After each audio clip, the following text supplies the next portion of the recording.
bom estarmos juntos e muito obrigado à equipe de louvor por nos conduzir também nos cânticos. É muito bom louvarmos a Deus, exaltarmos esse Deus tão majestoso, que é Pai também, como foi falado, né, nesse Dia dos Pais.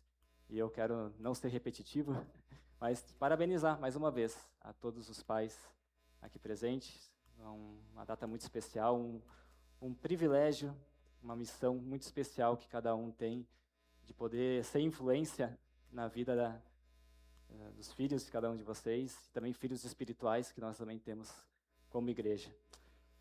Então, um privilégio muito grande, e nós vamos falar um pouquinho sobre isso hoje, sobre influência também, e como sermos boas influências e como buscarmos igualmente boas influências. Então, como o pai é uma influência dentro do lar e na vida dos filhos, não só para os pais, mas em geral, como que podemos buscar e sermos boas influências.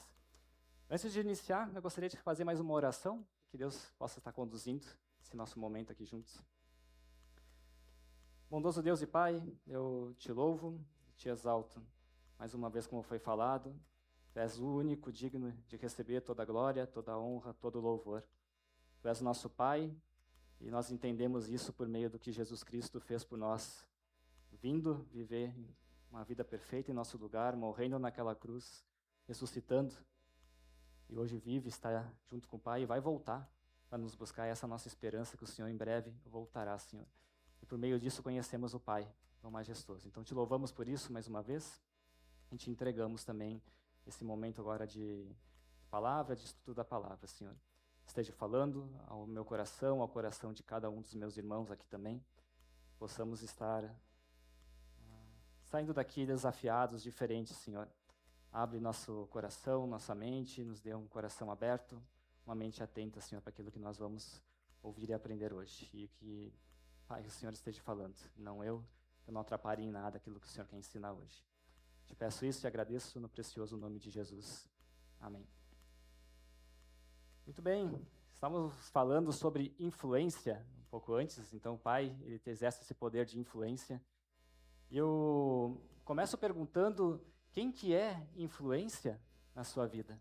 Que pessoas você tem como alguém que seja influente, que te influencia na tomada de decisões ou avaliar alguma coisa? Todos nós temos alguém, né? Todos nós temos uma, duas, talvez mais pessoas que nós temos como influência. Alguém que nós vemos como exemplo, alguém que nós admiramos, alguém que nós consultamos para buscar algum conselho, alguma direção, ou olhamos para a vida dessa pessoa e ela é alguém exemplar para quem eu quero seguir. Então, todos nós, de alguma maneira, temos alguém de influência em nossas vidas. E essa influência, ela pode ser positiva ou pode ser negativa também em nossas vidas. Nós podemos influenciar de formas positivas ou negativas. Desde a história da humanidade, nós temos várias pessoas que influenciaram positivamente e várias pessoas que influenciaram também negativamente ao longo da história. E nesse momento de ser influência, o que caracteriza, então, uma boa influência? O que seria alguém que seria uma boa influência para nós considerarmos? O que seria uma má influência, para talvez nós tomarmos um certo cuidado? Que características fazem parte, então, de uma boa influência? E a palavra de Deus, ela, além de mostrar vários exemplos de boa influência, também nos dá uma direção. E eu queria te convidar a abrir, então, no texto de hoje, que é 1 Tessalonicenses, capítulo 2, onde nós vamos entender um pouquinho algumas marcas de alguém que é uma boa influência, conforme as Escrituras. 1 Tessalonicenses, capítulo 2, nós vamos ler do versículo 1 até o versículo 12.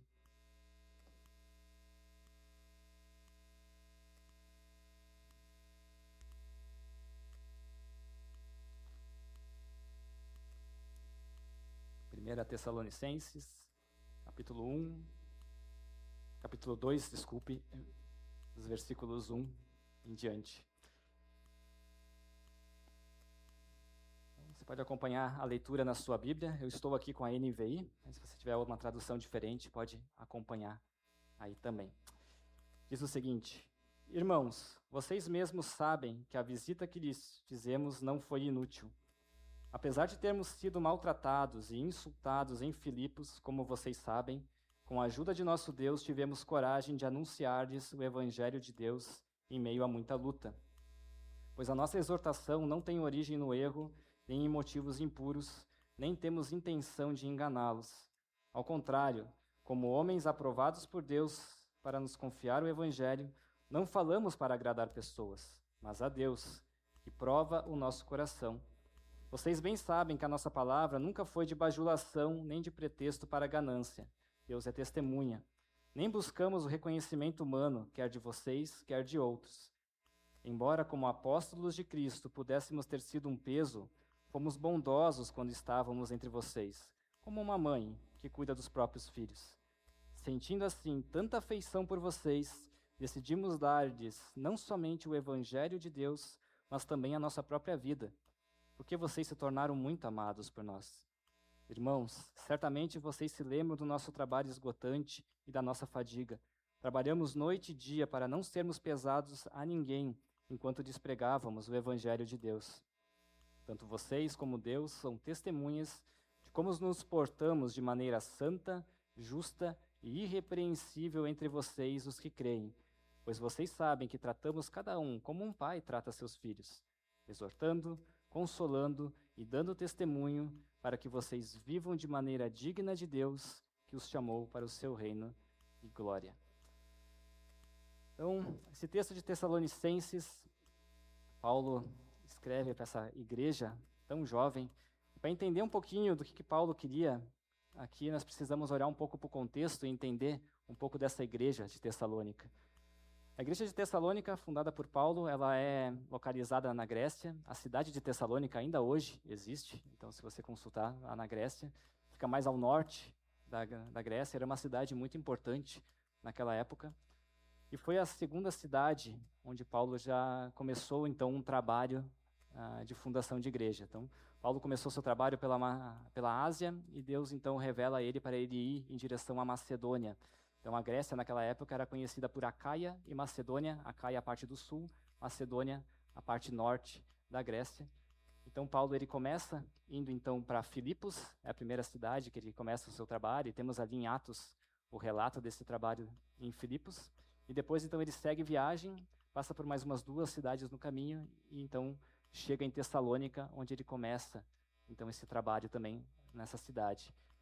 Paulo, seguindo a estratégia dele, ele sempre começa primeiro se dirigindo aos judeus, então ele vai até a sinagoga daquela cidade, e por alguns sábados, então, ele tem a oportunidade de conversar e ensinar para os judeus.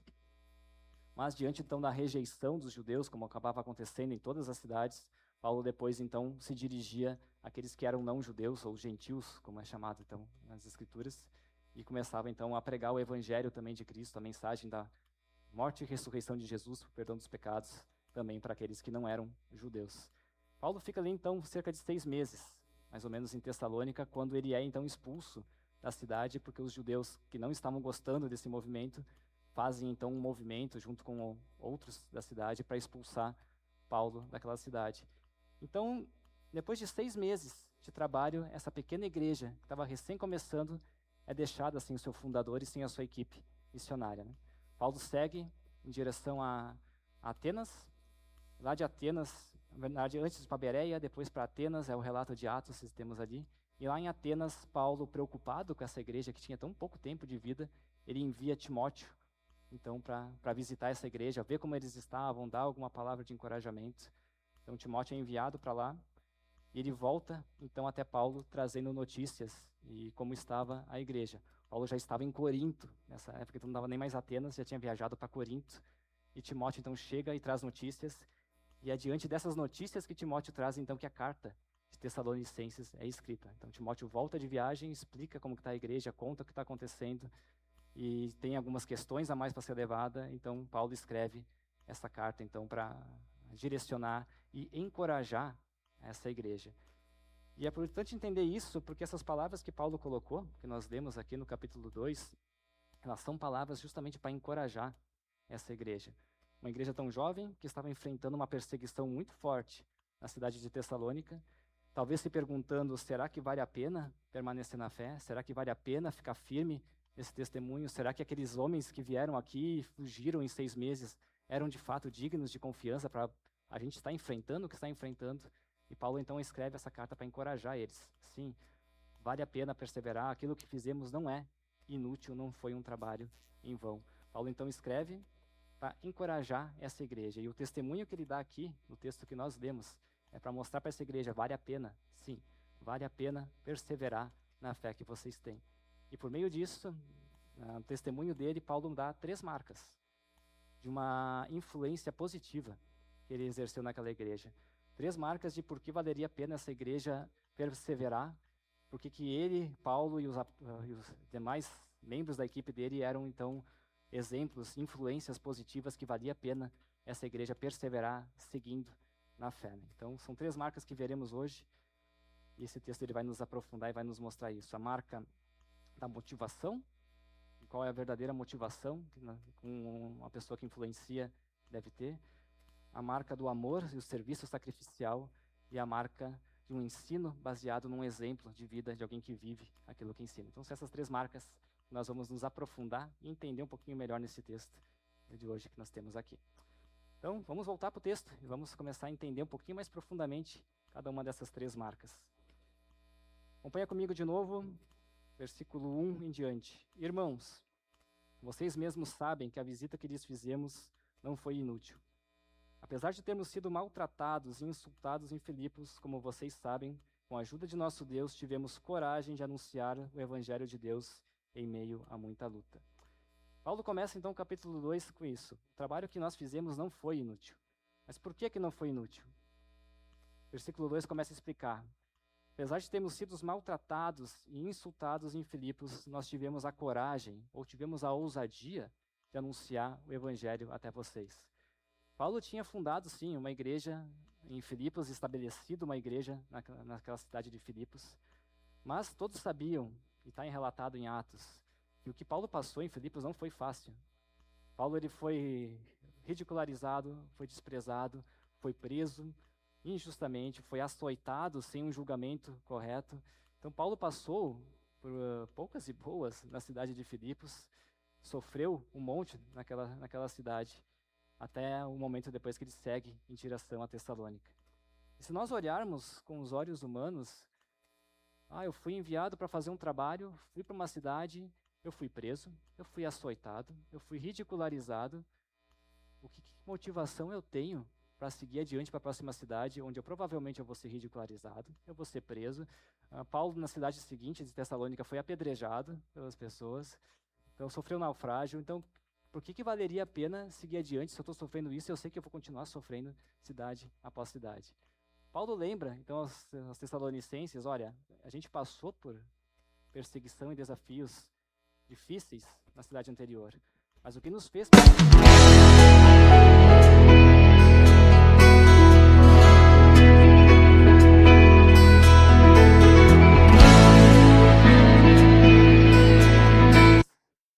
Em diante, Paulo explica qual foi a motivação dele. A nossa exortação, diz o texto, não tem origem no erro, nem em motivos impuros, nem temos a intenção de enganá-los. Ao contrário, como homens aprovados por Deus para nos confiar o Evangelho, não falamos para agradar pessoas, mas a Deus, que prova o nosso coração. O que Paulo mostra aqui é que a motivação dele, o que movia ele, o que era aquela paixão levava ele a seguir adiante, não estava baseado em motivos humanos, não estava baseado em ganhar alguma coisa. Nos versículos 5 e diante, ele fala, não foi por bajulação, não foi para aprovação de pessoas, não foi por ganância, não foi para que a gente pudesse aparecer ou ser exaltado, porque por esses motivos, ele desistiria na primeira cidade. Depois de tudo que passou já em Filipos, Paulo voltaria. Para que eu vou passar por tudo isso? O que ele mostra é que uma motivação dele, o que movia ele, o que fazia ele ir adiante, apesar das dificuldades, é o amor que ele tinha por Deus, o desejo que ele tinha de agradar a Deus e de ser agradável ao próprio Deus, que nem diz aqui o texto. Paulo era movido por esse amor de querer agradar a Deus, de querer fazer a vontade do Pai, de glorificar o nome de Deus e cumprir a missão que ele recebeu. E era isso que movia ele. Por causa disso, Paulo não distorcia a mensagem. Por causa disso, por causa de dinheiro, Paulo não negava o evangelho, Paulo não mudava a mensagem para ganhar alguma coisa, não mudava a mensagem para agradar as pessoas. Paulo, ele era verdadeiro, ele era sincero, ele era sem falsidade na hora de levar a palavra, não distorcia as coisas. E diante dessa motivação pura, essa igreja podia ter certeza, sim, de fato, a mensagem de Deus chegou para nós porque Paulo e a sua equipe não estavam fazendo isso por motivos impuros ou por motivos próprios. Eles de fato querem trazer a mensagem de Deus para nós. Eles têm uma motivação verdadeira no seu coração e por causa disso, sim, vale a pena confiar e perseverar nessa mensagem que foi pregada para nós. Isso que Paulo está falando aqui para essa igreja. A nossa motivação foi de trazer a verdadeira palavra de Deus para vocês. Cristo morreu pelos nossos pecados e ressuscitou no terceiro dia. E em Cristo nós temos a esperança de salvação e de perdão e de vida eterna. Essa mensagem não foi distorcida. Isso dava segurança aos Tessalonicenses de que, opa, vale a pena perseverar mesmo em meio à dificuldade. E aqui nos traz a primeira marca, então, de uma boa influência, de uma influência positiva. Aquele que é uma boa influência é aquele que tem, de fato, esse temor a Deus, esse desejo de agradar a Deus, de ser agradável a Deus em tudo. É alguém que não vai se vender por causa de dinheiro ou por causa de aplausos e por isso vai distorcer a mensagem. Não, é alguém que vai levar a palavra de Deus de fato, sem distorções, porque ama a Deus e quer de fato agradar a Deus. Não um agradar a Deus para ganhar alguma coisa em troca de Deus, mas um agradar a Deus porque entende o tamanho do preço que foi pago na cruz. Uma vez que nós entendemos o quão amados nós fomos por Jesus Cristo, indo até aquela cruz para pagar o preço do meu e do teu pecado, e nos reconciliar com o Pai, quando nós entendemos o tamanho do perdão que nós recebemos, essa gratidão e esse amor enche o nosso coração e nos faz querer viver uma vida de gratidão a Deus. Não para ganhar algo em troca de Deus, nós já ganhamos tudo que nós precisamos de Deus, sem merecer. Então, por gratidão a Ele, por querer agradar a Ele, então nós temos a motivação correta. Amando a Deus, nós podemos ter, então, boas influências. Para sermos boas influências, então, seja no ministério que você exerce, grupo célula, um discipulado que você dá, talvez no seu ambiente de trabalho, para você ter uma boa influência, no seu ambiente familiar, como pais e mães terem boa influência dentro do seu lar. A primeira marca que nós precisamos desenvolver é um temor a Deus, é um amor a Deus, é de fato querer viver uma vida que agrada e glorifica a Deus. E isso partindo, entendendo quão amados e perdoados nós fomos na cruz. Essa é a primeira marca que nós temos no texto. Uma boa influência, uma pessoa que exerce uma boa influência, é aquele que entende que foi amado por Deus e perdoado. Então, diante dessa motivação, ele vai trazer a mensagem de Deus sem distorções das pessoas. A segunda marca que nós temos está nos versículos 7 em diante. Diz o seguinte: embora, como apóstolos de Cristo, pudéssemos ter sido um peso, fomos bondosos quando estávamos entre vocês, como uma mãe que cuida dos próprios filhos. Sentindo assim tanta afeição por vocês, decidimos dar-lhes não somente o Evangelho de Deus, mas também a nossa própria vida, porque vocês se tornaram muito amados por nós. Irmãos, certamente vocês se lembram do nosso trabalho esgotante e da nossa fadiga. Trabalhamos noite e dia para não sermos pesados a ninguém enquanto lhes pregávamos o Evangelho de Deus. Paulo, então, ele começa citando aqui que, como apóstolos de Cristo e como missionários, ele reconhece que tinha ali, e havia um consenso, que sim, aquele que vivia, aquele que pregava a palavra de Deus, ele tinha direitos e a palavra de Deus autorizava ele a viver, de fato, até o seu sustento vindo desse trabalho, então, de pregação do Evangelho, de anunciar a palavra. Então, Paulo reconhece que sim, ele tinha esse direito, mas Paulo inúmeras vezes fala que ele não se apegava a esse direito. Paulo, por escolha própria, não por regra, ele escolhe abrir mão desse direito de receber, então, pelo ministério, pela missão que ele estava exercendo. Ele não pedia nada das igrejas por conta disso. Ele fala ali que fomos bondosos e nos entregamos noite e dia por isso. Paulo, para não ser um peso para a igreja, ele escolhia, dentro daquilo quando era necessário, exercer a sua profissão de fazer tendas, então, nas cidades. Então, Paulo, ele era fabricante de tendas, uma das profissões da época. Então, quando ele havia a necessidade, quando precisava de recursos, ele trabalhava para o seu próprio sustento durante o dia, fabricava tendas, negociava, e nos momentos livres, então, ele exercia o seu ministério de acompanhar as pessoas, discipular, evangelizar, então estabelecer a igreja, dar as bases do ensino.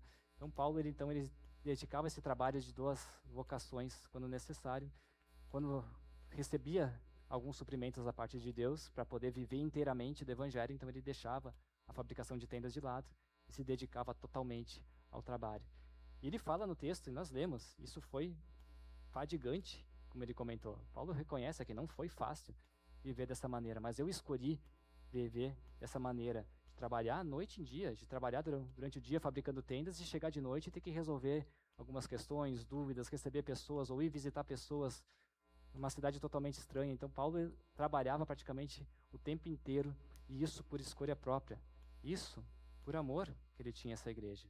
Ele se apegou tanto a essa igreja que para ele não bastava só cumprir o trabalho dele de pregador, de evangelista, de trazer o evangelho, de trazer a mensagem da palavra de Deus. Paulo, ele decidiu entregar a própria vida dele, e doando-se, sacrificando-se em prol daquela igreja, para estar disponível para aquela igreja o tempo inteiro. E essa é uma segunda marca de uma boa influência. Alguém que tem um amor sacrificial, um amor que se entrega, um amor que se doa, um amor que não se preocupa só em cumprir as suas próprias tarefas, responsabilidades, mas que dá totalmente de si mesmo, de boa vontade, para ajudar e para o próximo, para servir o próximo, para amar o próximo. E a ilustração que Paulo usa aqui é muito bonita, que ele fala como uma mãe que cuida dos próprios filhos, ali no versículo 7. E a palavra que Paulo usa é uma ama de leite, isso é, ele está remetendo justamente à cena de uma mãe amamentando a sua criança no colo. E essa cena, ela é belíssima, acho que muitos de nós podemos presenciar, se não todos, presenciar uma mãe com seu filho ou sua filha no colo, amamentando a sua criança.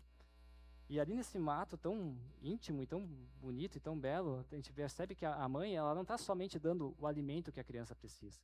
A mãe está dando o carinho, a segurança, o amor, o consolo. A filha está ali, ou o filho está ali, não só recebendo o alimento que precisa, mas está recebendo todo um pacote junto, muito belo, de alguém que está se doando completamente para dar tudo que aquela criança precisa. Não só o alimento, mas toda a segurança, todo o cuidado, toda a proteção, todo o carinho. E é justamente isso que Paulo está falando, que ele faz aqui. Eu não vim só dar o alimento do evangelho para vocês. Eu vim dar a minha própria vida, meu carinho, meu cuidado, meu conforto, meu consolo, a minha presença por inteiro para a vida de vocês. E esse amor tão grande de entrega é uma segurança. Será que realmente vale a pena perseverar? Eles podiam lembrar, não, aquele pessoal que vem aqui em Tessalônica pregar a mensagem, não veio só trazer um texto para nós.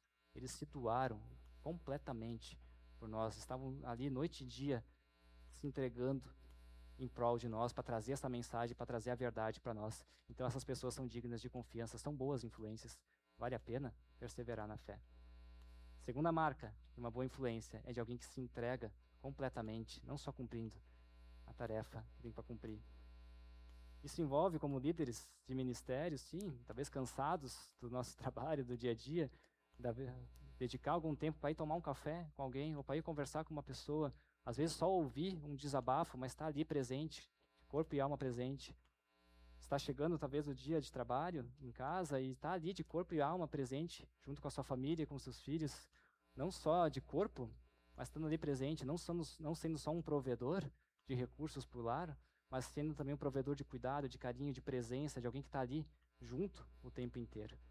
Então essa influência é muito positiva.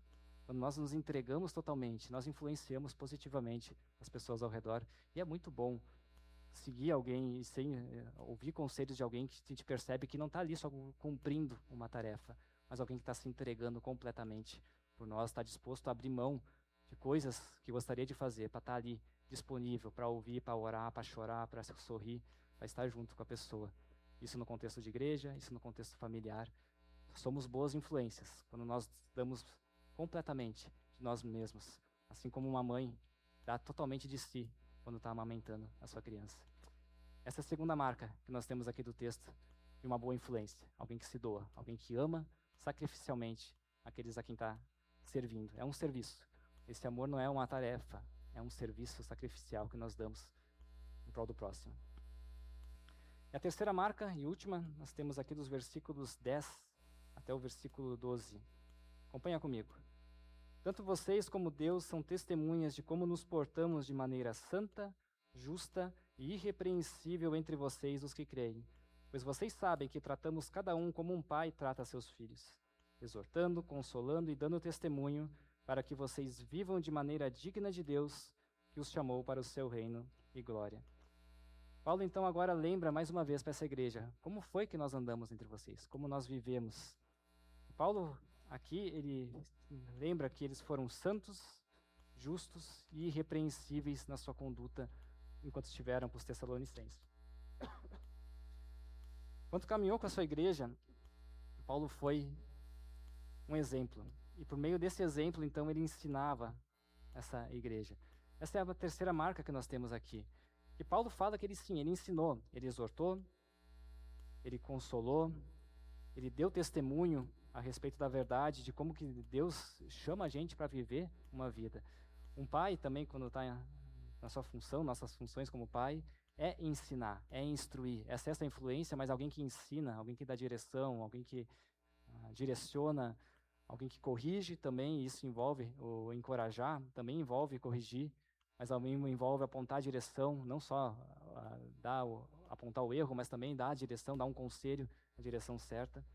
Então, como líderes de célula, como discipuladores, como pais, nós exercemos esse papel também de ensinar, faz parte disso. Mas esse ensino, quando ele não é acompanhado de vivência, de vida, ele perde totalmente a autoridade. E é por isso que Paulo fala assim da nossa conduta. Nós vivemos de maneira santa, justa, nós vivemos de uma maneira que buscasse ser agradável a Deus, uma maneira que fosse justa e correta diante de Deus e dos homens, porque isso dá autoridade ao ensino. Paulo fala que ele viveu de maneira irrepreensível. E ser irrepreensível não significa ser perfeito. Ser irrepreensível significa não ter razão para eu ser repreendido.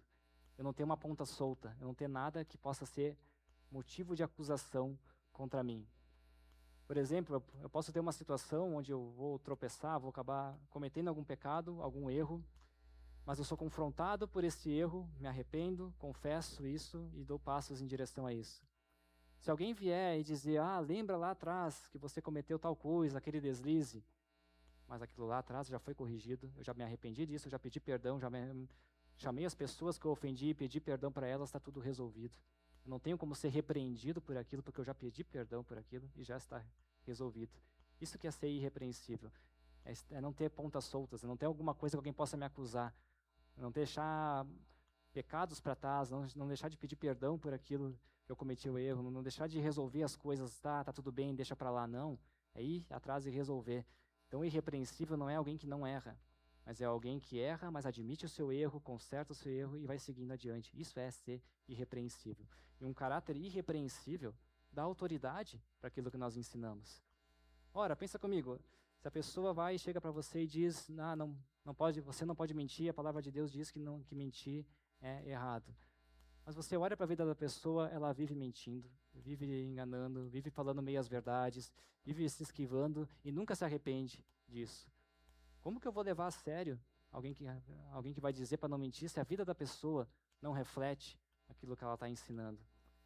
Como que eu vou dizer, vamos lá, vamos ler mais a Bíblia em casa, mas a pessoa olha para nós e o tempo inteiro a pessoa está lá vendo o celular, está nas redes sociais, ou está fazendo qualquer coisa, menos buscar ler a palavra de Deus o dia inteiro.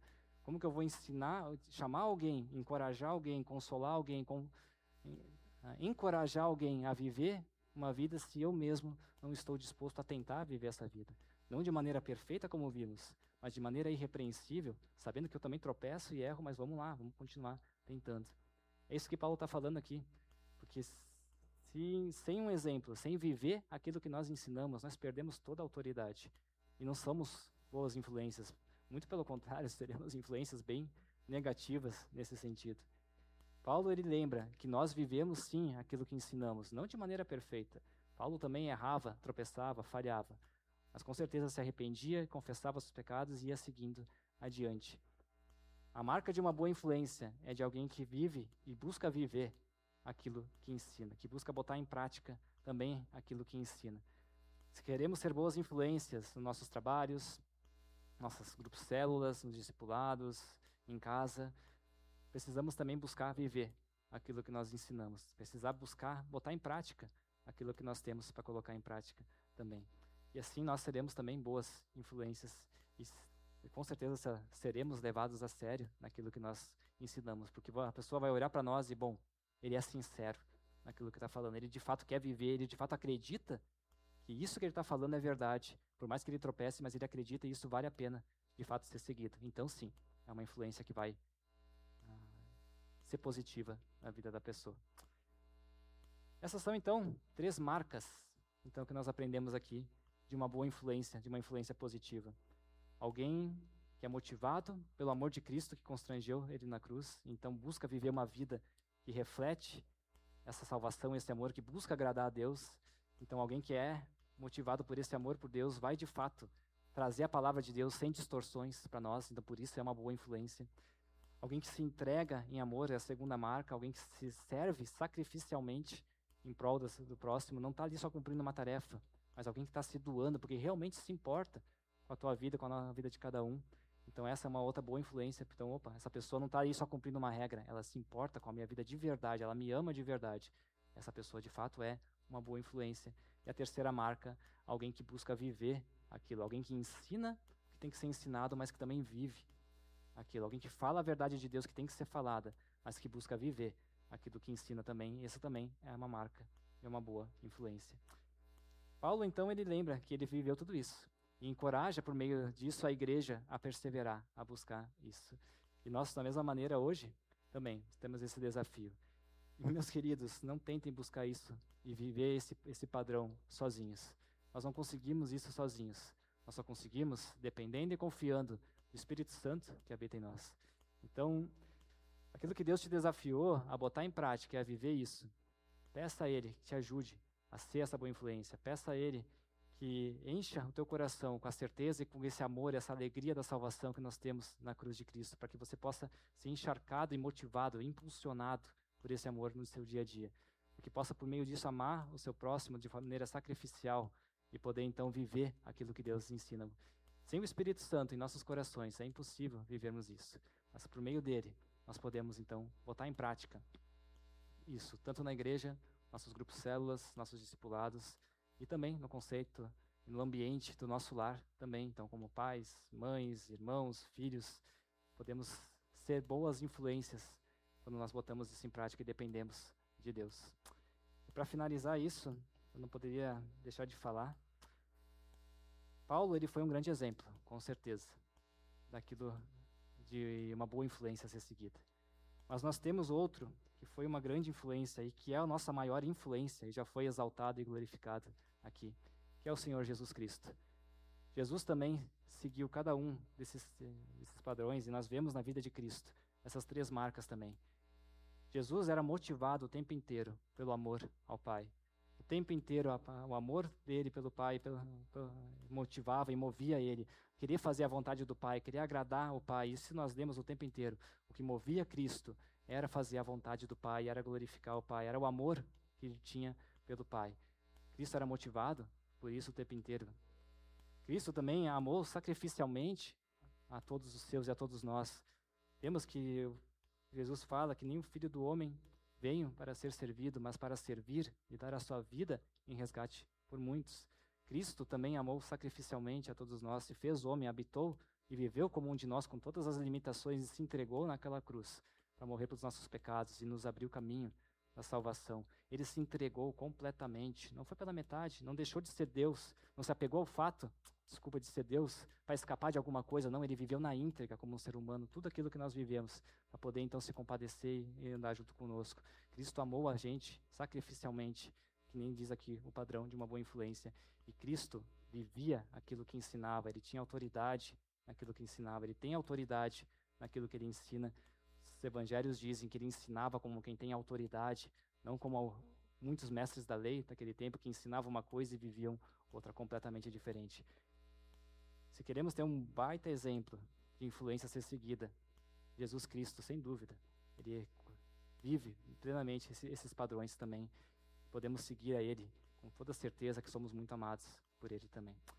Então, que possamos viver essas 3 marcas, possamos botar em prática, e mais uma vez, dependendo de Deus, do seu Espírito Santo que habita em nós, que possamos ser boas influências, que possamos buscar boas influências também no nosso dia a dia. Amém? Vamos orar mais uma vez? Com a sua cabeça, seus olhos. Bondoso Deus e Pai, como é bom ser influenciado por Ti, olhar para Ti e ver essa influência maravilhosa que Tu és, Senhor. Obrigado pelo Teu grande amor, pela Tua entrega naquela cruz em nosso favor, Senhor. Nós nunca fizemos por merecer, Senhor, tão grande amor. Pecamos, fomos rebeldes, nos afastamos de Ti, nós amaldiçoamos a Ti com o fôlego de vida que o Senhor nos deu, mas o Senhor tanto nos amou que deu o Seu Filho unigênito para que todo aquele que cresce nele pudesse ter a vida eterna. E és Tu, Jesus, esse Filho unigênito que habita em nós e no coração de todo aquele que crê em Ti, Senhor. Obrigado por tudo isso, que a Tua influência positiva, Senhor, possa moldar nossas vidas, possa nos motivar a seguir no ministério, independente das dificuldades que nós temos, possa nos motivar a vivermos também dentro dos nossos lares, Senhor, sendo boas influências para aqueles que estão ali, Senhor. Não somos perfeitos, Pai, eu não sou perfeito, e como essa palavra me desafia também, Pai, ajuda-nos a botar isso em prática, que Teu Santo Espírito esteja encontrando essa liberdade em nossos corações para nos moldar e para que sejamos mais parecidos com Jesus. Que possamos ser de fato pequenos cristos, imitando esse exemplo de boa influência. Tu mesmo, Jesus, demonstrou, que o apóstolo Paulo viveu também. Podemos viver isso também. E por meio do Teu Santo Espírito em nós, creio que será possível, Senhor. Nos ajude a botar isso em prática, esteja abençoando a cada um de nós aqui. É o que eu te peço e te agradeço no nome de Jesus. Amém. Seu Diogo?